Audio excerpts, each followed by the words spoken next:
Britney Spears, the 44-year-old pop icon whose discography has defined generations of music, has made headlines by selling the rights to her extensive music catalog in a major deal reportedly valued at around $200 million. The transaction, completed with the prominent music publishing company Primary Wave, transfers control over her publishing royalties, licensing, and related income streams from her hits that span more than 2 decades.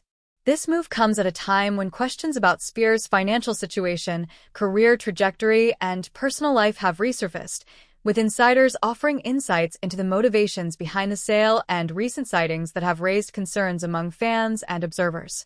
Just days after the news of the catalog sale emerged, Spears was photographed driving her Mercedes SUV through the streets of Los Angeles. In the images, she appeared to be holding her cell phone to her ear while behind the wheel, an action that violates California's no-touch law prohibiting handheld device use while driving, Vehicle Code 23123.5. This incident was not isolated.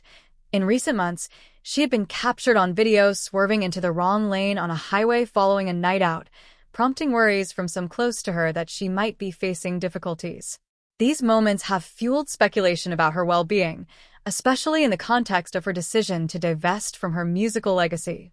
Sources familiar with Spears' circumstances have pointed to several factors that allegedly influenced her choice to sell the catalog. One individual close to the star highlighted what they described as her pattern of substantial spending, suggesting that the influx of cash from the deal could help manage ongoing expenses. This includes costs associated with travel, fashion, maintaining a large staff, and other lifestyle elements that have characterized her life post-conservatorship. Another perspective emphasized a more pragmatic view of her future in the entertainment industry, that her days of active music making and touring may be firmly behind her. Spears has not released a full studio album since her 2016 Project Glory, and her last major U.S. tour dates back to the 2017 Piece of Me residency in Las Vegas. She has publicly stated as recently as early 2026 that she has no plans to return to the music business in a professional capacity, although she has occasionally hinted at the possibility of occasional performances, perhaps alongside her 19-year-old son Jaden Federline. The financial backdrop includes long-term obligations that Spears met for years following her 2007 divorce from Kevin Federline, with whom she shares sons Jaden and Sean Preston, now 20. For nearly 2 decades, she paid significant child support, initially $20,000 per month, later doubled in 2018, amounting to an estimated $5 million in total before the payments ceased in 2024 when her youngest son reached adulthood. While these responsibilities have ended, the absence of new income from music releases or live performances has reportedly left Spears reliant on existing assets, royalties, and other ventures such as her fragrance line and the advance from her 2023 memoir, The Woman in Me, which earned her $15 million. Insiders have noted that without the steady revenue from her lucrative Las Vegas residency, which ran for 4 years and generated substantial earnings, Spears has faced a shift in her financial landscape. One source described her as really suffering in the absence of that reliable paycheck, suggesting that a return to performing in a similar format could provide stability, though they doubted her willingness to commit to the demands of such work. Comparisons were drawn to other artists who continue touring or engaging in projects to sustain income streams, underscoring the challenges of transitioning away from active performance while maintaining a high-profile lifestyle. Not all accounts agree on the severity of any financial strain.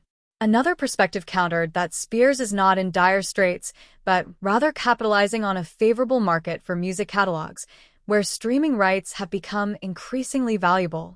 Selling now, according to this view, maximizes returns from ongoing streams across platforms like Spotify, Apple Music, and YouTube, where her songs continue to accumulate billions of plays.